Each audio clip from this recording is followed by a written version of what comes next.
ಪುನೀತ ಕನ್ನಡಿಗರಿಗೂ ನಮಸ್ಕಾರ. Welcome back to our channel. I hope ನೀವೆಲ್ಲರೂ ಚೆನ್ನಾಗಿದ್ದೀರಾ ಅಂತ ಹೇಳ್ಬಿಟ್ಟು ಇವತ್ತು ಲಾಗ್ ಸಂಡೇ ಇಂದ ಆಲ್ಮೋಸ್ಟ್ ಮಧ್ಯಾಹ್ನದಿಂದಾನೇ ಸ್ಟಾರ್ಟ್ ಮಾಡ್ತಾ ಇದೀನಿ ಲಾಗ್ ನ. ಸಂಡೇ ಅಂದ್ರೆ ಯೂಶಲಿ ಎಲ್ಲಾರ ಮನೇಲೂ ಸ್ಪೆಷಲ್ ಅಂತೂ ಇದ್ದೇ ಇರುತ್ತೆ. ವೀಕ್ ಡೇಸ್ ಅಲ್ಲಿ ಸ್ಪೆಷಲ್ ತಿನ್ನೋದಕ್ಕಿಂತ ಸಂಡೇ ಏನಾದ್ರೂ ಸ್ಪೆಷಲ್ ತಿಂದ್ರೆ ಅದು ಸಂಡೇ ಅಂತ ಅನ್ಸ್ಕೊಳುತ್ತೆ. ಸೊ ನಮ್ಮ ಮನೇಲಿ ತುಂಬಾ ದಿನಗಳಾಗಿತ್ತು ಮಟನ್ ಸಾರು ಮಾಡ್ಬಿಟ್ಟು. ಮಟನ್ ತರ್ತಾ ಇದ್ರೆ ಇಲ್ಲ ಮಟನ್ ಬಿರಿಯಾನಿ ಇಲ್ಲ ಮಟನ್ ಗ್ರೇವಿ ಚಾಪ್ಸ್ ಇದೇ ತರ ನಮ್ಮಮ್ಮ ಮಾಡ್ತಾ ಇದ್ರು. ಆಯ್ತು ಈ ಸಾರ್ ಮಾಡೋಣ ಅಂತ ಹೇಳ್ಬಿಟ್ಟು ತುಂಬಾ ದಿನಗಳಾಗಿತ್ತಲ್ಲ ಸಾರ್ ಮಾಡೋಣ ಅಂದ್ಬಿಟ್ಟು ಸರಿ ಈ ಸತಿ ರೆಸಿಪಿನ ನಿಮ್ ಜೊತೆನೂ ಶೇರ್ ಮಾಡ್ಕೊಳ್ಳೋಣ ಅಂತ ಹೇಳ್ಬಿಟ್ಟು ಲಾಗ್ ನ ಸ್ಟಾರ್ಟ್ ಮಾಡಿದ್ದೆ. ಈ ಲಾಗ್ ಇಷ್ಟ ಆದ್ರೆ ಲೈಕ್ ಮಾಡಿ, ಶೇರ್ ಮಾಡಿ ಅಂಡ್ ಕಮೆಂಟ್ ಮಾಡಿ. ಅಂಡ್ ನಾನ್ ಯಾವ ರೀತಿ ಮಟನ್ ಸಾರ್ ಮಾಡ್ತೀನಿ ಅಂತ ನಿಮ್ ಜೊತೆನೂ ಶೇರ್ ಮಾಡ್ಕೊಂತೀನಿ.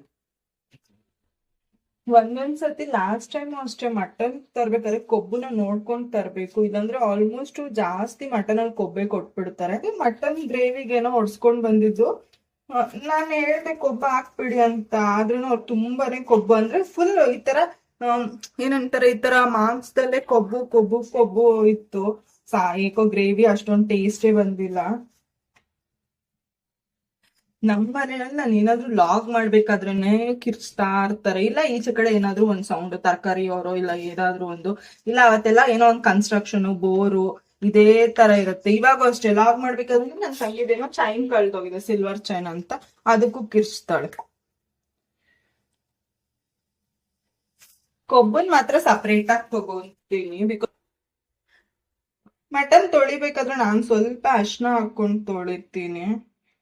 ಸ್ವಲ್ಪ ಅರ್ಶಿನ ಹಾಕೊಂಡು ತೊಳೆಯೋದ್ರಿಂದ ಸ್ವಲ್ಪ ಕ್ಲೀನ್ ಆಗುತ್ತೆ ಚೆನ್ನಾಗಿ ಅಂತ ಹೇಳ್ಬಿಟ್ಟು ಫಸ್ಟ್ ಸತಿ ತೊಳಿಯಬೇಕಾದ್ರೆ ಅರ್ಶಿನ ಹಾಕೊಂಡು ನೀಟಾಗಿ ತೊಳ್ದಿ ಒಂದ್ 2-3 ಸತಿ ತೊಳ್ದಿ ನೀರ್ ಹಾಕಿ.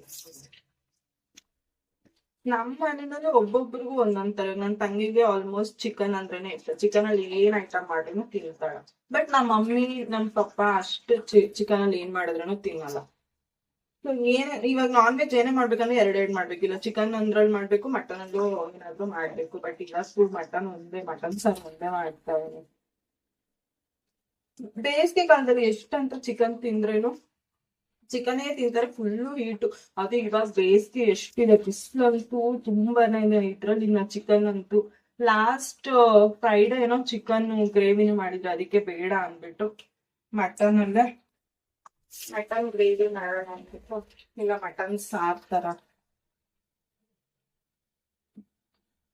ಮಟನ್ ತೊಳ್ಮೇಲೆ ಕೈ ಸ್ವಲ್ಪ ಸ್ಮೆಲ್ ಇರುತ್ತಲ್ವಾ, ಚೆನ್ನಾಗಿ ಹ್ಯಾಂಡ್ ವಾಶ್ ಹಾಕೊಂಡು ತೊಳ್ಬಿಟ್ರೆ ಬೇರೆ ಪಾತ್ರೆ ಎಲ್ಲ ಮುಟ್ಟಿದಾಗ ಆ ಸ್ಮೆಲ್ ಬರಲ್ಲ. ಮಟನ್ ಸ್ವಲ್ಪ ಮ್ಯಾರಿನೇಟ್ ಮಾಡಕ್ಕೆ ನಾನು ಇಲ್ಲಿ ಸ್ವಲ್ಪ ಅರ್ಶಿನ ಹಾಕೊಂತ ಇದೀನಿ. ಆಮೇಲೆ ಖಾರದ ಪುಡಿ ಸ್ವಲ್ಪ ಗರಂ ಮಸಾಲ ಮತ್ತೆ ಉಪ್ಪು, ಮೊಸರು ಸ್ವಲ್ಪ ಹಾಕೊಂತ ಇದೀನಿ. ಮೊಸರು ಹಾಕೊಳೋದ್ರಿಂದ ಮಟನ್ ಸ್ವಲ್ಪ ಸಾಫ್ಟ್ ಆಗುತ್ತೆ. ಇನ್ನ ನಾನು ಕೈಯಲ್ಲೇ ಮಿಕ್ಸ್ ಮಾಡ್ಕೊಂತೀನಿ. ಸ್ಪೂನಲ್ಲಿ ಅಷ್ಟು ಮಿಕ್ಸ್ ಮಾಡಿದ್ರೆ ಚೆನ್ನಾಗಿ ಮಸಾಲ ಮಟನ್ ಹಿಡಿಯಲ್ಲ ಅಂದ್ಬಿಟ್ಟು ಕೈಯಲ್ಲೇ ಚೆನ್ನಾಗಿ ಮಿಕ್ಸ್ ಮಾಡ್ಕೊಂತ ಇದೀನಿ. ಇದು ಮಿಕ್ಸ್ ಮಾಡಿದ್ಮೇಲೆ ಸ್ವಲ್ಪ ಹೊತ್ತು ಅಂದ್ರೆ ಇವಾಗ ನಾವು ಮಸಾಲೆ ಜೋಡಿಸ್ಕೊಳೋಷ್ಟೊತ್ತಿಗೆ ಸ್ವಲ್ಪ ಮ್ಯಾರಿನೇಟ್ ಆಗಿರುತ್ತೆ.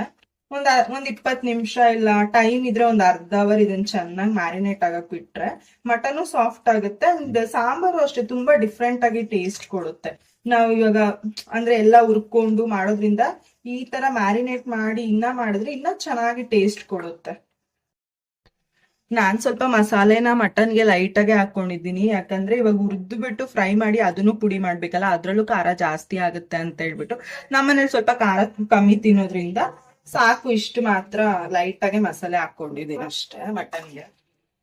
ಇನ್ನ ಸ್ವಲ್ಪ ಇದನ್ನ ಫ್ರಿಜ್ ಅಲ್ಲಿ ಮ್ಯಾರಿನೇಟ್ ಮಾಡೋಣ ಅಂತ ಇಡ್ತಾ ಇದೀನಿ. ಇವಾಗ ಅಂದ್ರೆ ಕೊತ್ಮಿರಿ ಪುದೀನ ಬಿಡ್ಸ್ಕೊಳೋಷ್ಟೊತ್ತಿಗೆ ಇದು ಸ್ವಲ್ಪ ಮ್ಯಾರಿನೇಟ್ ಆಗಿರುತ್ತಾ ಚೆನ್ನಾಗಿ, ಅಂದ್ರೆ ಉಪ್ಪು ಖಾರ ಎಲ್ಲ ಹಿಡ್ದಿರುತ್ತೆ ಅಂದ್ಬಿಟ್ಟು ಮ್ಯಾರಿನೇಟ್ ಮಾಡಕ್ ಇಡ್ತಾ ಇದೀನಿ. ಇನ್ನ ಟೈಮ್ ಬೇರೆ ಇದೆ, ಇನ್ನ ಊಟ ಮಾಡೋದೇ ಆಲ್ಮೋಸ್ಟ್ 1-2 ಗಂಟೆ ಆಗುತ್ತೆ. ಇನ್ನ ಟೈಮ್ ಇವಾಗ 12:30. ಸ್ವಲ್ಪ ಹೊತ್ತು ಮ್ಯಾರಿನೇಟ್ ಆಗ್ಲಿ. ಮಟನ್ ನೀರಾಗೆ ಇರ್ಲಲ್ಲ, ಸ್ವಲ್ಪ ನೀರಾಗೆ ಇಲ್ಲ, ನೀರಾಗೆ ಗಟ್ಟಿ ಮಾಡ್ಕೋಬೇಡ. ಇವಾಗ ಅನ್ನ ಮಾಡ್ಕೊಳೋಣ ಬಿಡು. ಬೆಳಿಗ್ಗೆ ಇಡ್ಲಿ ತಿಂದಿರಲ್ಲ, ಇವಾಗ ಅನ್ನ ಮಾಡ್ಕೊಳೋಣ, ರಾತ್ರಿ ಮುದ್ದೆ ಮಾಡ್ಕೊಳೋಣ. ಹಾ ಇವಾಗ ಮುದ್ದೆ ಮಾಡ್ಕೊಳ್ಳೋಣ ಅನ್ನ ಇರೋದ್ರೇನು ಆಯ್ತು ಮಾಡೋದೇ ಏನ್ ಹಂಗೆ ಮಾಡು ನೀ ಇವಾಗ ಏನ್ ಬಿಸಿಲಕ್ಕೆ ಹಂಗೆ ಸಂಜೆ ಕೊಡು ಟೀ ಟೈಮ್ಗೆ ಮಾಡ್ಕೊಂಡ್ ಬಂದ್ರೆ ಆಯ್ತು. ಇಟ್ಬಿಟ್ಟು ಬಕೆಟ್ ಏನ್ ಒಣಗ್ದಂಗೆ ಐತೆ. ಈಗ ಇವಾಗ ಅಲ್ಲಿ ಮಾಟಸ್ಕೊಂಡ್ ಬರ್ಬೇಕು ತಾನೆ ಇವಾಗ ಒಂದ್ಸತಿ ಹಾ. ಮತ್ ಬಿಡು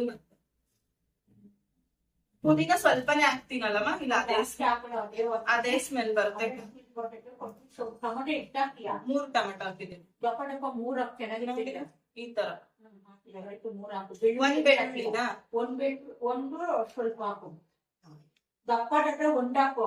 ಚಿಕ್ಕ ಡಟ್ಟ ಒಂದು ಸ್ವಲ್ಪ ಒಂದು 3 ರೂಪಾಯಿ ಹಾಕು.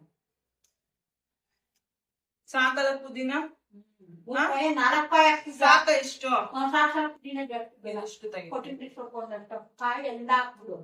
ಅಷ್ಟು ಕಾಯಿ ಹಾಕ್ಬೇಕು ಇವಾಗ ಎಲ್ಲಿ ಪ್ಲೇಟ್ ದಕ್ಕಿರುತ್ತಾನೆ ಹಾಕ್ಬಿಡು ಹಾಕ್ಬಿಡು ಸಾರು ಅಷ್ಟುನಾ? ನೀರಾಗ ಮಾಡ್ಬೇಕು. ಹಾಕು ನಾನು ಮಾತು ಕೇಳು. ಒಂಚೂರು ಗಡ್ಪಸೆ ಒಂದ್ 2 ಗೋಡಂಬಿ ಹಾಕು. ನೋಡ್ಬೋದು ನಾನು ಹೇಳ್ದಂಗ್ ಮಾಡು. ಹಾಕು ಶುಂಠಿ ಒಂಚೂರು ಹಾಕು ಅಷ್ಟೇ.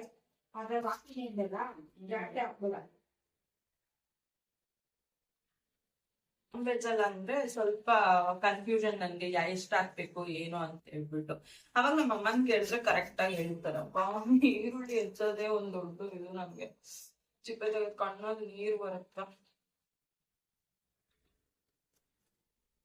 ಇಲ್ಲ ಕೆಲವ್ರೆಲ್ಲ ಚಿಪ್ಪೆ ಅಮ್ಮ ನಿಜವಾಗ್ಲಮ್ಮ ಈರುಳ್ಳಿ ಕಟ್ ಮಾಡಿ ಕಣ್ಣಲ್ಲಿ ನೀರ್ ಬಂದ್ರೆ ಅದ್ ಚಿಪ್ಪೆನ ಇಟ್ಕೊಂತಾರ ಹೌದಾ ತಲೆ ಮೇಲೆ? ನೀರ್ ಬರಲ್ವಾ? ನೀರ್ ಬರಲ್ಲ. ನಾನು ಟ್ರೈ ಮಾಡಿ ನಾವು ಅದೇ ಇಟ್ಕೊಂಡಿರಿ ನೀವು ಅದೇ ಇಟ್ಕೊಳ್ರಿ. ನೋಡು ಆದ್ರೂ ಬರ್ತಾ ಇದೆ ಮತ್ತ ಅದ್ ಹಂಗೆ ಬರೋದು ಬರಲ್ಲ. ಕಡಿಮೆ ಆಗುತ್ತೆ ಅಂತಾರೆ ಗೊತ್ತಿಲ್ಲ ಅಷ್ಟೇ. ಆಯ್ತು ಅದಕ್ಕೆ ನಾನು ಟ್ರೈ ಮಾಡ್ತೀನಿ ಚಿಪ್ಪೆ ಇಟ್ಕೊಂಡು ನನ್ ತಲೆ ಚಿಪ್ಪೆ ಇಟ್ಕೊಂಡು ಕಣ್ಣಲ್ಲಿ ನೀರ್ ಬರ್ಕೂಡ್ದು. ಯಾವ್ದೋ ತುಂಬಾ ಖಾರ ಇದಮ್ಮ ದುಳಿದಿಡು ಅಂತ ನೀರೇ ಬರ್ತದ.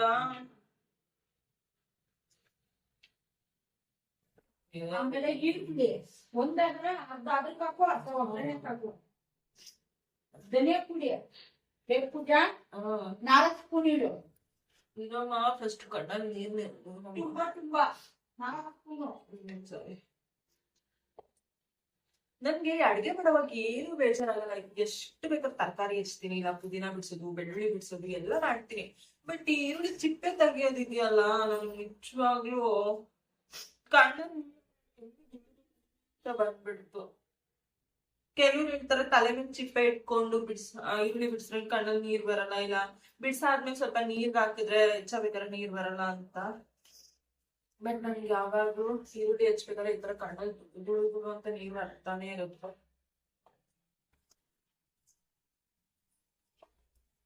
ನೋಡಿ ಕಣ್ಣಲ್ಲಿ ನೀರ್ ಬಂದ್ಬಿಟ್ಟು ನನ್ಗೆ ಏನ್ ಮಾತಾಡ್ಬೇಕು ಅಂತಾನೆ ಗೊತ್ತಾಗ್ತಾ ಇಲ್ಲ ಈರುಳ್ಳಿಯಿಂದ. ಮಟನ್ ಮ್ಯಾರಿನೇಟ್ ಆಗಕ್ ಇಟ್ಟಿದ್ದೀನಲ್ವಾ, ಇಷ್ಟ ದಿನ ಬಿಡ್ಸ್ಕೊಳೋಷ್ಟಕ್ಕೆ ಅದು ಮ್ಯಾರಿನೇಟ್ ಆಗುತ್ತೆ. ಸ್ವಲ್ಪ ಒಂದ್ ಮಸಾಲೆನ ಹುರ್ಕೊಳ್ಬೇಕು, ತೋರಿಸ್ತೀನಿ ನಿಮ್ಗೂನು. ಬೆಳ್ಳುಳ್ಳಿ ಏನ್ ಪೂರ್ತಿ ಸಿಪ್ಪೆಯಿಂದ ನಾನು ಬಿಡ್ಕೊಳಲ್ಲ, ಖಾಲಿ ತೊಟ್ಟನ್ ಮಾತ್ರ ಬಿಡಿಸ್ಕೊಳ್ತೀನಿ ಅಷ್ಟೇ. ತೊಟ್ಟನ ಬಿಡಿಸ್ಕೊಂತೀನಿ. ಇವಾಗ ಮಸಾಲೆ ಏನೇನಂತ ತೋರಿಸ್ತೀನಿ. 6 ಮೆಣಸ್ ಕಾಳು, ಯಾಕಂದ್ರೆ ಹಸಿಮೆಣಸಿನ್ಕಾಯಿನೂ ಉಪಯೋಗಿಸ್ತೀನಿ ನಾನು, ಖಾರ ಜಾಸ್ತಿ ಆಗ್ಬೇಕು ಅಂತ ಒಂದ್ 6 ತಗೊಂಡಿದ್ದೀನಿ. ನನ್ಗೆ ಈರುಳ್ಳಿ ಹಚ್ಬಿಟ್ಟು ಮೂಕಲ್ಲೆಲ್ಲ ಒಂಥರ ರನ್ನಿಂಗ್ ನೋಸ್ ಆಗ್ಬಿಟ್ಟಿದೆ ಈರುಳ್ಳಿಯಿಂದ. ಒಂದ್ 5 ಲವಂಗ, ಚಕ್ಕೆ ಒಂದ್ 4, ಯಾಲಕ್ಕಿ ಕಾಯಿ 1, 2, ಸ್ವಲ್ಪ ಸೋಂಪು ಹಾಕಿದ್ರೆ ಚೆನ್ನಾಗಿ ಜೀರ್ಣ ಆಗುತ್ತೆ, ಸ್ಮೆಲ್ ಚೆನ್ನಾಗಿರುತ್ತೆ. ಅಂಡ್ ಇದು ಸ್ವಲ್ಪ ಶಾಹಿ ಜೀರ ಸ್ವಲ್ಪ ತಗೊಂಡಿದ್ದೀನಿ, ಸ್ವಲ್ಪ ಕಲ್ಲುವ, ಒಂದು 5ರಿಂದ 10 ಗೋಡಂಬಿ ಹಾಕಿದ್ರೆ ತುಂಬಾ ಚೆನ್ನಾಗಿ ಟೇಸ್ಟ್ ಕೊಡುತ್ತೆ ಸಾಂಬಾರಿಗೆ. ಗಸಗಸೆನೂ ಹಾಕೊಳ್ಬಹುದು, ಬಟ್ ಗಸಗಸೆ ಇಲ್ಲ ಅದಕ್ಕಾಗಿ ಬಳಸ್ತಾ ಇಲ್ಲ. ಇನ್ನ ಕಾಯಿ ಒಂದು ಅರ್ಧ ಕಪ್ ಆಗಷ್ಟು ಕಾಯಿ ತಗೊಂಡಿದ್ದೀನಿ. ಇದಿಷ್ಟು ಮಟನ್ ಸಾರ್ಗೆ ಬೇಕಾಗಿರೋ ಐಟಮ್. ಚೆನ್ನಾಗಿ ಮಟನ್ ಸಾರ್ನ ಮಾಡ್ಬೋದು. ಸೇಮ್ ಯಾವ ತರ ಅಂದ್ರೆ ಹೋಟ್ಲಲ್ಲಿ ತಿಂತೀರಲ್ವಾ ಆ ತರನೇ ಇರುತ್ತೆ. ಮುದ್ದೆಗಂತೂ ಸಖತ್ ಕಾಂಬಿನೇಷನ್ ಇದು. ನಾನ್ ಡಿಗ್ರಿನಲ್ಲೆಲ್ಲ ಓದ್ಬೇಕಾದ್ರೆ ಅಡ್ಗೆ ಅಂದ್ರೆ ಏನೋ ಒಂದ್ ದೊಡ್ಡ ಕೆಲ್ಸನೋ ಇಲ್ಲ ಏನೋ ಅದಕ್ಕೆ ಹಿಂಗೆ ಮಾಡ್ಬೇಕು, ಇದೇ ತರ ಮೆಷರ್ಮೆಂಟ್ ಮಾಡ್ಬೇಕು ಅಂತ, ಇದೇ ತರ ಮೆಷರ್ಮೆಂಟ್ ಮಾಡಿ ಅಡ್ಗೆ ಮಾಡ್ಬೇಕು ಅಂತ ಅನ್ಕೊಂಡ್ಬಿಟ್ಟಿದ್ದೆ. ಬಟ್ ಹೋಗ್ತಾ ಹೋಗ್ತಾ ಡಿಗ್ರಿ ಮುಗ್ಸಾದ್ಮೇಲೆ ಕೆಲ್ಸಕ್ ಜಾಯಿನ್ ಆದ್ಮೇಲೆ ಒಂದೊಂದೇ ನಮ್ಮಮ್ಮ ಹೇಳ್ಕೊಡಕ್ ಸ್ಟಾರ್ಟ್ ಮಾಡ್ತಿದ್ರು. ಅಂಡ್ ಕೆಲವೊಂದು ಅಡ್ಗೆನ ನಾನು ಯೂಟ್ಯೂಬ್ ಅಲ್ಲಿ ನೋಡ್ತಾ ಇದ್ದೆ. ಅವಾಗ ಅನ್ಸಿದ್ದು ನಮಗೆ ಯಾವ ತರ ಬೇಕೋ ಆ ತರ ಅಡ್ಗೆ ಮಾಡ್ಕೊಂಡು ತಿಂದ್ರೇನೆ ಚೆನ್ನಾಗಿರುತ್ತೆ ಅಂತ ಹೇಳ್ಬಿಟ್ಟು. ಬಟ್ ಕೆಲವೊಂದು ಅಡ್ಗೆಗೂ ಅಷ್ಟೇ ಇದೇ ತರ ಮೆಷರ್ಮೆಂಟ್ ಇರುತ್ತೆ. ಇವಾಗ ನಾವೇನೋ ಒಂದ್ ಸ್ವೀಟ್ ಮಾಡ್ತೀರಿ ಇಲ್ಲ ಒಬ್ಬಟ್ಟು, ಇದಕ್ಕೆಲ್ಲ ಒಂದು ಅಳತೆ ಇಟ್ಕೊಂಡೇ ಮಾಡ್ಬೇಕು. ಅಡ್ಗೆ ಮಾಡೋದೇ ಒಂದ್ ಖುಷಿ ನನ್ಗೆ ಏನಾದ್ರು ಬೋರ್ ಆಗ್ತಾ ಇದೆ ಅಂದ್ರೆ ಅಡ್ಗೆ ಮಾಡ್ಬೇಕು, ಅವಾಗ ನಮಗ್ ಖುಷಿ ಕೊಡುತ್ತೆ. ನಮ್ಮಮ್ಮಗೂ ಅದೇ ತರ ಅಂತ. ನಮ್ಮಮ್ಮನೂ ಅಷ್ಟೇ ಅಂತ ಚಿಕ್ಕ ವಯಸ್ಸಲ್ಲಿ ತುಂಬಾನೇ ಅಡ್ಗೆನು ಅಂದ್ರೆ ನಮ್ಮ ಅಜ್ಜಿ ಎಲ್ಲ ಹೇಳ್ಕೊಡೋದ್ನ ಅವ್ರು ಅದೇ ತರ. ನಮ್ಮ ಅಜ್ಜಿ ಏನಾದ್ರು ಅಡ್ಗೆ ಮಾಡ್ತಾ ಇದ್ರೆ ನಮ್ಮಮ್ಮ ಪಕ್ಕದಲ್ಲಿ ಕುತ್ಕೊಂಡಿರೋರಂತೆ. ಅದನ್ನ ನೋಡ್ಕೊಂಡು ಕಲ್ತಿರೋದ್ ನಮ್ಮಮ್ಮ ಅಡ್ಗೆನೆಲ್ಲ. ಅದೇ ತರ ನನ್ಗೂ ಅಷ್ಟೇ, ಇವಾಗ ನಮ್ಮ ಅಮ್ಮನ ತರನೇ ನನ್ಗೂ ಅಷ್ಟೇ ಅಡ್ಗೆ ಅಂದ್ರೆ ಅಷ್ಟು ಇಂಟ್ರೆಸ್ಟ್. ಟೊಮ್ಯಾಟೊನ ಸ್ವಲ್ಪ ದಪ್ಪಗೆ ಹೆಚ್ಕೊಂತಾ ಇದೀನಿ, ಯಾಕಂದ್ರೆ ಮಿಕ್ಸಿಗೆ ಹಾಕೊಳೋದಲ್ವಾ, ಸ್ವಲ್ಪ ದಪ್ಪಗೆ ಹೆಚ್ಕೊಂತಾ ಇದೀನಿ. ಎಣ್ಣೆ ಹಾಕೊಂಡ್ಮೇಲೆ ಈರುಳ್ಳಿ ಹಾಕೊಂತಾ ಇದೀನಿ. ಅದಕ್ಕೆ ಈರುಳ್ಳಿ ಸ್ವಲ್ಪ ಕೆಂಪಗೆ ಆಗೋವರೆಗೂ ಫ್ರೈ ಮಾಡ್ಕೊಂತಾ ಇದೀನಿ. ಈರುಳ್ಳಿ ಒಂದ್ ಲೈಟ್ ಆಗಿ ಗೋಲ್ಡನ್ ಫ್ರೈ ಆದ್ಮೇಲೆ ಟೊಮ್ಯಾಟೊ ಹಾಕೊಂತಾ ಇದೀನಿ. ಒಂದ್ 3 ಟೊಮ್ಯಾಟೊ. ಅಂದ್ರೆ ಸಾಂಬಾರ್ಗೆ ಎಷ್ಟು ಬೇಕೋ ಅಷ್ಟು. ನಮ್ಮನೇಲಿ ಅಂದ್ರೆ ಸ್ವಲ್ಪ ನೀರಾಗಿ, ಮಟನ್ ಸಾರ್ ಅಲ್ವಾ, ಸ್ವಲ್ಪ ಗ್ರೇವಿ ತರ ಬೇಡ, ನೀರಾಗಿ ಮಾಡೋಣ ಅಂತ ಹೇಳ್ಬಿಟ್ಟು ಅದಕ್ಕೆ 3 ಟೊಮ್ಯಾಟೊ ತಗೊಂಡಿದ್ದೀನಿ. ಟೊಮ್ಯಾಟೊ ಎಣ್ಣೆನಲ್ಲಿ ಹಾಕಿದ ತಕ್ಷಣ ಅದು ಎಷ್ಟು ಶೈನಿಂಗ್ ಆಗ್ತಾ ಇರುತ್ತಲ್ವಾ, ನೋಡಿ ಎಷ್ಟು ಶೈನಿಂಗ್ ತರ ಆಗ್ತಾ ಇರುತ್ತೆ. ಅದಾದ್ಮೇಲೆ ಈ ಮಸಾಲೆನೆಲ್ಲ ಹಾಕೊಂತಾ ಇದೀನಿ. ಎಲ್ಲ ಮಸಾಲೆ ಹಾಕೊಂಡ್ಮೇಲೆ 2 ಹಸಿಮೆಣಸಿನ್ಕಾಯಿ, ಶುಂಠಿ ಮತ್ತೆ ಬೆಳ್ಳುಳ್ಳಿ, ಲಾಸ್ಟ್ ಇನ್ನ ಕಾಯಿ ಹಾಕೊಂಡ್ ಗೋಡಂಬಿ, ಪುದೀನ, ಕೊತ್ತಂಬರಿ.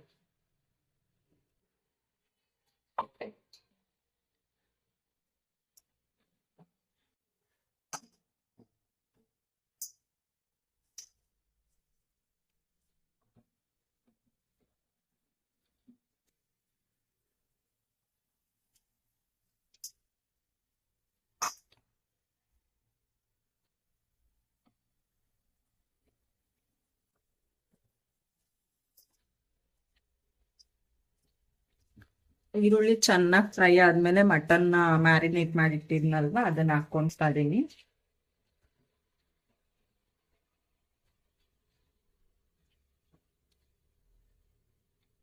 ಮಟನ್ ಸ್ವಲ್ಪ ಹಸಿ ವಾಸನೆ ಹೋಗೋವರೆಗೂ ಚೆನ್ನಾಗಿ ಫ್ರೈ ಆಗ್ಲಿ. ನಾನ್ ವೆಜ್ಗೆ ಈ ತರ ಫ್ರೈ ಮಾಡ್ಕೊಂಡು ಹಾಕೊಂಡ್ರೆ ಎಷ್ಟು ಗಮ್ ಅಂತ ಇರುತ್ತೆ ಅಂದ್ರೆ, ಮನೆಯಿಂದ ಅದೇ ವಾಸನೆ ಗಮ್ ಅಂತ ಇರುತ್ತೆ. ರುಬ್ಕೊಳಕ್ ಎಷ್ಟು ಬೇಕೋ ಅಷ್ಟು ನೀರ್ ಹಾಕೊಂಡು ಇನ್ನ ಮಸಾಲೆನ ರುಬ್ಕೊಳ್ಬೇಕು. ಮಟನ್ ಚೆನ್ನಾಗಿ ಫ್ರೈ ಆಗಿದೆ, ಇನ್ನ ರುಬ್ಕೊಂಡ್ ಬಂದಿರೋ ಮಸಾಲೆನ ಹಾಕ್ತಾ ಇದೀನಿ. ಘಮ್ ಅಂತ ಸಾಂಬಾರ್. ಮಸಾಲೆ ಹಾಕಿದ್ಮೇಲೆ ಏನು ಅಷ್ಟು ಕುದಿಸೋ ಅವಶ್ಯಕತೆ ಇಲ್ಲ, ಯಾಕಂದ್ರೆ ಆಲ್ರೆಡಿ ನಾವೆಲ್ಲದನ್ನು ಹುರ್ಕೊಂಡಿದೀವಲ್ವಾ, ಹಸಿ ವಾಸನೆ ಹೋಗಿರುತ್ತೆ. ಜಸ್ಟ್ ಒಂದ್ ಕುದಿ ಬಂದ್ರೆ ಸಾಕು. ಆಮೇಲೆ ಅದಕ್ಕೆ ನೀರ್ ಎಷ್ಟು ಬೇಕೋ ಅಷ್ಟು ಅಡ್ಜಸ್ಟ್ ಮಾಡ್ಕೊಂಡು ಒಂದ್ 3-4 ಸಿಟಿ ಮಾಡಿದ್ರೆ ಮಟನ್ ಸಾರ್ ಬೇಗನೆ ಆಗ್ಬಿಡುತ್ತೆ. ಉಪ್ಪು ಖಾರ ಎಲ್ಲ ಕರೆಕ್ಟ್ ಆಗಿದೆ ಅಂತ ಒಂದ್ಸತಿ ನೋಡ್ಕೊಂಡಾದ್ಮೇಲೆ ಕುಕ್ಕರ್ಗೆ ವಿಸಿಲ್ಗೆ ಹಾಕ್ತಾ ಇದೀವಿ. ಒಂದ್ 3-4 ವಿಸಿಲ್ ಬಂದ್ರೆ ಸಾಕು. ಮಟನ್ ಸಾಂಬಾರ್ ಇಟ್ಟಾದ್ಮೇಲೆ ಹಂಗೆ ಶೆಲ್ಫ್ನೆಲ್ಲ ಮತ್ತೆ ಕ್ಲೀನ್ ಮಾಡ್ಕೊಂಡ್ಬಿಡ್ತೀನಿ. ಆಮೇಲೆ ತಿಂದಾದ್ಮೇಲೆ ಕ್ಲೀನ್ ಮಾಡ್ಕೊಳ್ಬೇಕು ಅಂದ್ರೆ ಆಗದೇ ಇಲ್ಲ ತಿರ್ಗಾ. ಅದಕ್ಕೆ ಇವಾಗ ಕ್ಲೀನ್ ಮಾಡ್ಕೊಂಡ್ಬಿಟ್ರೆ ಆಮೇಲೆ ತಿಂದ್ಮೇಲೆ ಏನು ಕೆಲ್ಸ ಇರಲ್ಲ. ಮತ್ ನನ್ಗೇನಂದ್ರೆ ಅಡ್ಗೆ ಮಾಡಿದ ತಕ್ಷಣ ಪ್ರತಿಯೊಂದನ್ನು ಕ್ಲೀನ್ ಮಾಡ್ಕೊಂಡ್ ಬಿಡ್ಬೇಕು, ಅವಾಗಿಂದ ಅವಾಗೆ ಸಮಾಧಾನ ನಮ್ಗೆ. 4 ಐಟಮ್ ಏನಾದ್ರು ಮಾಡ್ಬಿಟ್ರೆ ತಿನ್ನಕ್ಕೂ ಆಗಲ್ಲ. ಅಂಡ್ ಜಾಸ್ತಿ ಹೊತ್ತು ಅಡ್ಗೆ ಮನೆ ನಿಂತ್ಕೊಂಡು ಅಡ್ಗೆನೂ ಮಾಡಕ್ಕಾಗಲ್ಲ, ಅಷ್ಟು ಶೆಕೆ ಅಂತ ಅನ್ನಿಸ್ತಾ ಇರುತ್ತೆ. ಅಡ್ಗೆ ಮಾಡಿ ಈಚೆ ಬರೋಷ್ಟೊತ್ತಿಗೆ ಇನ್ನ ಹಬೆ ಅಂತೂ ಜಾಸ್ತಿ ಅನಿಸ್ತಾ ಇರುತ್ತೆ. ಇವಾಗೆಲ್ಲ ಆದಷ್ಟು ಮಜ್ಜಿಗೆ ಜ್ಯೂಸ್ ಜಾಸ್ತಿ ಕುಡಿಯೋಣ ಅಂತ ಅನ್ನಿಸ್ತಾ ಇರುತ್ತೆ. ನೋಡಿ ಇವಾಗ ಈ ತರ ತರಕಾರಿ ಸೌತೆಕಾಯಿ ಈರುಳ್ಳಿ ಶೆಲ್ಫ್ ಎಲ್ಲ ಕ್ಲೀನ್ ಮಾಡೋಷ್ಟೊತ್ತಿಗೆ ಆಲ್ರೆಡಿ ಮಟನ್ ಸಾರು ವಿಸಿಲೇ ಬಂದ್ಬಿಡ್ತು. ಸೌತೆಕಾಯಿ ಈರುಳ್ಳಿ ರೆಡಿ. ಇನ್ನು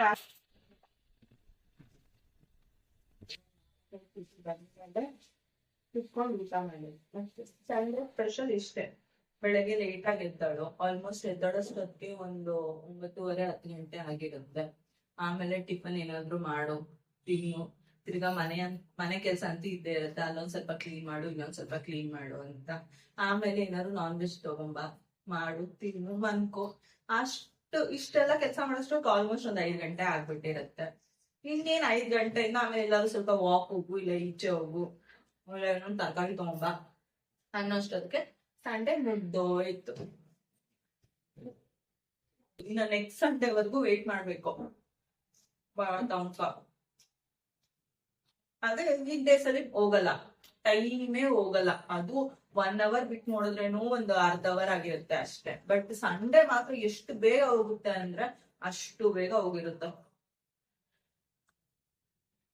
ಬೆಳಗ್ಗೆ ಟಿಫನ್ ಏನು ಮಾಡಿದ್ದಿಲ್ಲ, ಹೋಟ್ಲಲ್ಲಿ ಇಡ್ಲಿ ತಂದಿದ್ದೆ. ಒಂದೇ ಒಂದ್ ತಟ್ಟೆ ಇಡ್ಲಿ ತಿಂದಿರೋದು, ಹೊಟ್ಟೆ ಹಶ್ವಾಗ್ಬಿಟ್ಟಿತ್ತು. ಇವಾಗ ಆಲ್ಮೋಸ್ಟ್ 1:30 ಆಗಿದೆ. ಸೊ ಬೇಗ ಸಿಟಿ ಬಂದಿದ ತಕ್ಷಣ ಊಟ ಮಾಡಿದ್ರೆ ಸಾಕು ಅಂತ ಅನ್ಸ್ಬಿಡಿದೆ. ಅದಕ್ಕೆ ಸಿಟಿ ಬರೋರ್ಗು ಮ್ಯಾನೇಜ್ ಆಗಂತ ಸ್ವಲ್ಪ ಸೌತೆಕಾಯಿ ತಿಂತಾನೆ. ನಾವು ಬೆಳಗ್ಗೆ ಹಾಗಲ್ಲಿ ಸ್ವೀಟ್ ಮಾಡಿದ್ನಲ್ಲ, ಎಷ್ಟು ಚೆನ್ನಾಗ್ ಬಂದಿದೆ ಗೊತ್ತಾ, ತುಂಬಾ ಚೆನ್ನಾಗಿದೆ.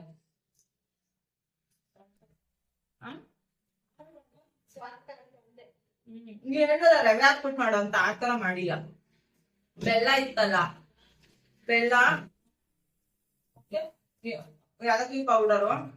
ಇನ್ನು ಸಂಡೆ ಮಧ್ಯಾಹ್ನ ಆಗು ಮುಗಿತಾರು ಅಷ್ಟೊತ್ತು ನಂಗೇನ್ ಅನ್ಸುತ್ತೆ ಅಂದ್ರೆ, ಅಯ್ಯೋ ನಾಳೆ ಇಷ್ಟು ಆಫೀಸ್ ಅಲ್ಲಿ ಏನ್ ಮಾಡ್ತಾ ಇರ್ತೀವಿ, ಇವಾಗ ನನ್ ಲಂಚ್ ಟೈಮ್, ಇವಾಗ ಟೀ ಬ್ರೇಕು ಅಂತ ಅನಿಸ್ತಾ ಇರುತ್ತೆ. ಸಂಡೆ ಬೇಗ ಓಡೋಗುತ್ತ.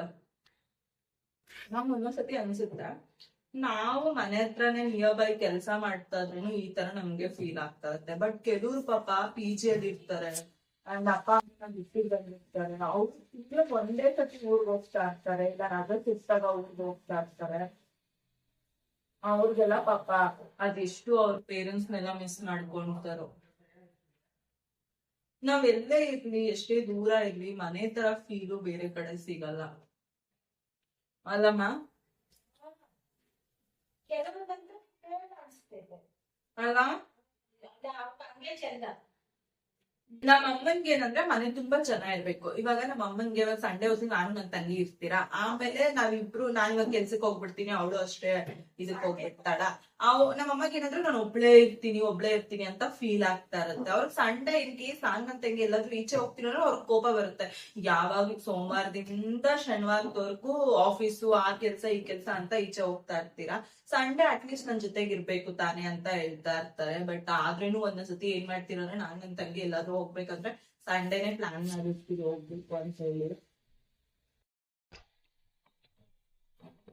ಸಿಟಿ ಆದ್ಮೇಲೆ ಓಪನ್ ಮಾಡ್ತಾನೆ ಕುಕ್ಕರ್ನ. ನನ್ ತಂಗಿಗಂತೂ ಫುಲ್ ಹೊಟ್ಟೆ ಹಶ್ವಾಗ್ಬಿಟ್ಟಿದೆ.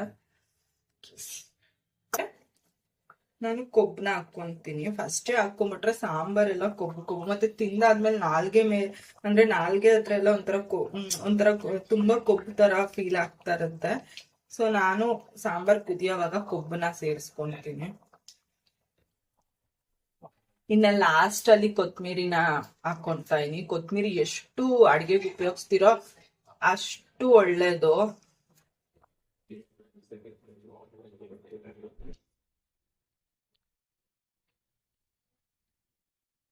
ಊಟ ಎಲ್ಲ ಆದ್ಮೇಲೆ ನಮ್ಮ ಅಮ್ಮನ ಕೇಳೋಣ ಮಟನ್ ಸಾರು ಹೆಂಗಿತ್ತು ಅಂತ. ಹೆಂಗಿತ್ತಮ್ಮ ಮಟನ್ ಸಾರು? ನಿಜವಾಗ್ಲೂ ಹೇಳು. ನಿಜವಾಗ್ಲೂ ಚೆನ್ನಾಗಿದೆ. ಖಾರ ಉಪ್ಪು ಎಲ್ಲ ನೀರಾಗೆ ಮಾಡಿದ್ನ ಏನು? ಇಲ್ಲ, ಕರೆಕ್ಟ್ ಆಗಿತ್ತು. ಕರೆಕ್ಟ್ ಆಗಿತ್ತಾ? ನಿಂಗೆ ಇಷ್ಟ ಆಯ್ತಾ? ಇಷ್ಟ ಆಯ್ತು. ಇಷ್ಟ ಆಯ್ತಾ? ಎಷ್ಟ್ ಪೀಸ್ ತಿಂದಮ್ಮ? ಒಂದ್ 4-5 ಪೀಸ್. ಬೇಬಿ ಎಷ್ಟ್ ತಿಂದ್ಲಮ್ಮ? ಬೇರೆ ಗೊತ್ತಿಲ್ಲಪ್ಪ. ಅವಳನ್ನ ಅಲ್ಲ ನನ್ ತಂಗಿನ ಇವತ್ತು ಅವಳು ಅವಳು ಯಾವಾಗ್ಲೂ ಶಾರ್ಟ್ಸ್ ಹಾಕೊಂಡೇ ಇರ್ತಾಳಲ್ಲ, ಅದಕ್ಕೆ ಅವಳನ್ನ ಜಾಸ್ತಿ ಲಾಗಲ್ಲಿ ತೋರಿಸ್ಬಿಡ್ದಂತೆ. ಬಿಕಾಸ್ ಅವ್ರ ಫ್ರೆಂಡ್ಸ್ ಎಲ್ಲ ಹೇಳ್ತಾರಂತೆ ಯಾವಾಗ್ಲೂ ನೀನ್ ಚಡ್ಡಿನೇ ಹಾಕೊಂಡಿರ್ತೀಯ ಅಂತ. ಅದಕ್ಕೆ ಅವಳನ್ನ ರಿವ್ಯೂ ಕೇಳ್ತಾರ. ನಮ್ಮ ಅಮ್ಮನ್ ಮಾತ್ರ ನಾನು ಕೇಳ್ತಾ ಇದೀನಿ, ಅಮ್ಮ ಮಟನ್ ಸಾರ್ ಹೆಂಗಿತ್ತು ಅಂತ ಹೇಳ್ಬಿಟ್ಟು. ಯಾಕಂದ್ರೆ ಅವಳು ಒಂದೇ ಡ್ರೆಸ್ ಕೋಡ್, ಅವಳು ಮನೆಗೆ ಬಂದಿದ ತಕ್ಷಣ ಒಂದ್ ಟೀ ಶರ್ಟ್ ಒಂದ್ ಚಡ್ಡಿ ಅಷ್ಟೇ. ಅದಕ್ಕೆ ಅವಳನ್ನ ಜಾಸ್ತಿ ಲಾಗಲ್ಲಿ ತೋರಿಸ್ಬೇಡ್ದಂತೆ, ಅದಕ್ಕೆ ತೋರಿಸ್ತಾ ಇಲ್ಲ ಅವಳನ್ನ. ಅಲ್ಲಮ್ಮ? ಹಾ, ಜಾಸ್ತಿ ಇರ್ಲಿಲ್ಲ ಅದ್ರಲ್ಲೆಲ್ಲ ಏನೂ ಇಲ್ಲ. ತಿನ್ಲೇನ ಒಂದ್ ಕಡೆ ಕುತ್ಲೇನ. ಹೇಳಮ್ಮ, ಇವತ್ತು ಹೇಳಮ್ಮ, ನಿನ್ಗೆ ಬೇಬಿ ಮೇಲೆ ಕಂಪ್ಲೇಂಟ್ ಏನೇನಿದೆ ಹೇಳಮ್ಮ ನೋಡೋಣ. ಇರ ನಮ್ಮಮ್ಮ ಕೆಲಸ ಮಾತ್ರ ಮಾಡಲ್ಲ, ಮಾಡ್ತಾಳೆ. ಹೌದು ಹೌದು, ನಿಜ ತಾನೇಮ್ಮ. ಏನಾದ್ರು ಕೆಲಸ ನಾನು ಎಷ್ಟು ಕೆಲಸ ಮಾಡ್ತೀನಿ, ಅವಳು ಎಷ್ಟು ಕೆಲಸ ಮಾಡ್ತಾಳಮ್ಮ. ನಾನ್ ಮಾಡ್ತೀನಿ ತಾನೆ ಕೆಲಸ. ಅವಳು ಸ್ವಲ್ಪ ಮೇಲೆ ಮೇಲೆ ಮಾಡ್ತಾಳೆ, ಇಂಥವ್ ಕ್ಲೀನ್ ಮಾಡಲ್ಲ. ಎಲ್ ಬೇಕಲ್ಲಿ ಮಾಡ್ಬಿಟ್ಟು ಓಡೋಗ್ಬಿಡ್ತಾಳ ಆ ಕಡೆಯಿಂದ. ಫಸ್ಟ್ ತರಕಾರಿ ತರೋದು ಯಾರಮ್ಮ? ಫ್ರೂಟ್ಸ್ ಯಾರಮ್ಮ ತರೋದು? ರೇಷನ್ ಬರೆಯೋದು ಯಾರಮ್ಮ? ನೀನ್ ಅವಳಿಗೆ ರಾಶನ್ ಬರೆಯಕ್ ಕೊಟ್ರೆ, ಇವತ್ತು ಕೊಟ್ರೆ ನಾಳೆ ಅಂದ್ರೆ ನನ್ ತಂಗಿ ಪಕ್ಕದಲ್ಲೇ ಕೂತಿದ್ದಾಳೆ, ಅವಳನ್ನ ತೋರಿಸ್ಬೋದು. ಆದ್ರೆ ಅವಳು ಆಮೇಲೆ ಹತ್ಕೊಂಡ್ ಬಿಡ್ತಾಳೆ. ರಾತ್ರಿ ತಿರ್ಗಾ ಊಟ ಮಾಡಲ್ಲ ಅವಳು. ರಾತ್ರಿಗೆ ಊಟ ಮಾಡಲ್ಲ. ಆಮೇಲೆ ತೋರಿಸ್ಬಿಟ್ಟೆ ನನ್ ಚಡ್ಡಿನಲ್ಲಿದ್ದೆ ಅಂತ ಹೇಳ್ತಾಳೆ. ಹಿಡ್ಕೊಂಡ್ಬಿಟ್ಟಿದ್ದಾಳೆ. ಅದಕ್ಕೆ ತೋರಿಸ್ತಾ ಇಲ್ಲ. ಇಲ್ಲಾಂದ್ರೆ ಕರೆಕ್ಟ್ ಆಗಿ ಅವಳನ್ನ ಝೂಮ್ ಹಾಕ್ಬಿಟ್ಟು ಹಿಂಗೆ ತೋರಿಸ್ತಾ ಇದ್ದೆ ಅಷ್ಟೇ. ಸಾಕು ಅವಳು ಜಾಸ್ತಿ ತೋರ್ಸಿ ಆಮೇಲೆ ಪಾಪ ರಾತ್ರಿ ಮಟನ್ ಸಾರ್ ತಿರ್ಗಾ ತಿನ್ನಲ್ಲ. ಆಮೇಲೆ ಅವಳು ಉಪವಾಸ ಆಗ್ಬಿಡ್ತಾಳೆ. ಅದಕ್ಕೆ ಎಲ್ಲ ಡಯಟ್ ಮಾಡಿದಾಳೆ. ಇವಾಗ ಸ್ವಲ್ಪ ಕಂಟ್ರೋಲ್ ಮಾಡಿದ್ದೀರಿ ಅವಳು ಊಟ ಎಲ್ಲ. ಯಾಕಮ್ಮ ಅವಳು ಡಯಟ್ ಮಾಡಿಸ್ತಾ ಇದೆಯಾ? ಡಯಟ್ ಮಾಡಿದ್ರೆ ಸಣ್ಣ ಆಗ್ಬೇಕು. ನಾನು ಏನ್ ಮಾಡ್ಲಿ ಸಣ್ಣ ಇದ್ಲು, ಅದೇನ್ ಮಾಡಿದ್ರು ಇದಕ್ಕಿದ್ದಾಗ ದಪ್ಪ ಆಗ್ಬಿಟ್ಟಿದೆ. ಅಮ್ಮ ನಾನ್ ಮಾಡ್ತಾ ಇನಲ್ಲಮ್ಮ ಅಡ್ಗೆ, ಅಷ್ಟು ಅಡ್ಗೆ ತಿಂತಿದ್ದವಳು ದಪ್ಪ ಮಾಡ್ಬೋದು. ದಪ್ಪ ಆಗ್ಬಿಟ್ಟಿದ್ದಾಳೆ ಅಲ್ಲಮ್ಮ. ಸಣ್ಣ ಮಾಡ್ಬೇಕು ಅವಳನ್ನ. ಸಣ್ಣ ಮಾಡ್ಬೇಕು. ಏನ್ ಮಾಡ್ತೀಯಮ್ಮ ಇವಾಗ ಅವಳು ಸಣ್ಣ ಆಗ್ಬೇಕಂದ್ರೆ? ತಿನ್ನೋ ಊಟದಲ್ಲಿ ಎಲ್ಲ ಕಡಿಮೆ ಮಾಡ್ಬೇಕು. ಅಂತ ಇಂಥದ್ದು ಆಯಿಲ್ ಫುಡ್ ಅದು ಇದು ಎಲ್ಲ ತಿಂದಾದ್ಮೇಲೆ ನೋಡಿ ಗಾಯ್ಸ್, ಹಂಗ ಹೇಳಿದ್ರೇನ ತಗೊಂಬಂದ್ ತಿಂತಾಳೆ ಸ್ವೀಟ್ ನ. ಇನ್ನೇನ್ ಇವಳಿಗೆ ಹೇಳೋಣ? ಇನ್ನೇನಮ್ಮ ನೀನ್ ಡಯಟ್ ಇನ್ನೇನಮ್ಮ ನೀನ್ ಅವಳಿಗೆ ಡಯಟ್ ಮಾಡಿಸ್ತಾ ಇದೀಯ? ಒಂದೊಂದ್ಸತಿ ಕೇಳ್ತಾಳೆ, ಒಂದೊಂದ್ಸತಿ ತಿಂತಾಳೆ. ಅದ್ರಲ್ಲೂ ಸಿಹಿ ತಿನ್ನೋದ್ರಾಗ ಮಾತ್ರ ಎತ್ತಿನ ಕೈ. ನೋಡಿ ಗಾಯ್ಸ್, ನಮ್ಮಮ್ಮ ಎಷ್ಟು ಕಂಪ್ಲೇಂಟ್ ನನ್ ತಂಗಿ ಮೇಲೆ. ಅಮ್ಮ ನನ್ ಮೇಲೆ ಏನಾದ್ರು ಕಂಪ್ಲೇಂಟ್ ಇದೆಯಮ್ಮ? ನಿನಗ್ ಬರ್ತೈತೆ ಏನೋ ಸಡನ್ ಕೋಪ ಬರ್ತೈತೆ. ಕೋಪ ಬರ್ತೈತೆ. ಆ ಕೋಪನ ಸ್ವಲ್ಪ ಕಂಟ್ರೋಲ್ ಬಿಡಮ್ಮ, ಇದೆಲ್ಲ ಕಟ್ ಮಾಡಾಕ್ ಏನಿದ್ರೇನು ಬೇಬಿದ್ ಮಾತ್ರ ಹಾಕ್ತೀನಿ. ನಂದೆಲ್ಲ ಕಟ್. ಮೆಣಸಿನ್ಕಾಯಿ ಸ್ವಲ್ಪ ಬೇಗ ಕೋಪ ಬರ್ತದೆ, ಸ್ವಲ್ಪ ಕಂಟ್ರೋಲ್ ಮಾಡ್ಕೊ. ಮಮ್ಮಿ ಕೊಡು ಅಷ್ಟೇ. ಅಷ್ಟೇನಮ್ಮ? ಅಷ್ಟೇ. ಅವಳು ಇವಳ್ದೈತೆ ನೋಡು. ಚೆನ್ನಾಗಿದ್ಯಾ ಸ್ವೀಟು? ಚೆನ್ನಾಗಿದೆ ನೋಡು. ತಿನ್ಬಿಟ್ಟು ಸ್ವೀಟ್ಗಳು ತಿನ್ಬೇಡ ಅಂದ್ರೆ ತಿಂತಾಳೆ. ನೋಡಿ ಎಷ್ಟು ಕೊಟ್ಟಿದ್ದಾಳೆ. ಇಷ್ಟೆಷ್ಟು ಕೊಟ್ಟಾಳೆ. ಬಿಡಮ್ಮ, ನೀನು ಜಾಸ್ತಿ ಸ್ವೀಟ್ ತಿನ್ಬೇಡ. ಏನಕ್ ತಿಂತ? ಅನ್ಬಿಟ್ಟೆ ನಾನ್ ತಿನ್ನೋದೇ ಇಲ್ಲ. ಮಮ್ಮಿ ಸ್ವೀಟ್ ತಿನ್ನಲ್ಲ ಅಂತ. ನಿಜಾನ ಬೇಬಿ? ಈ ಸಲ ಬೇಡ, ಇವಾಗ ತಾನೇ ಸ್ವೀಟ್ ತಿಂದೆ. ಚೆನ್ನಾಗಿದ್ಯಮ್ಮ ಅದು ಸ್ವೀಟು? ಚೆನ್ನಾಗಿ ಸೂಪರ್ ಆಗೈತೆ.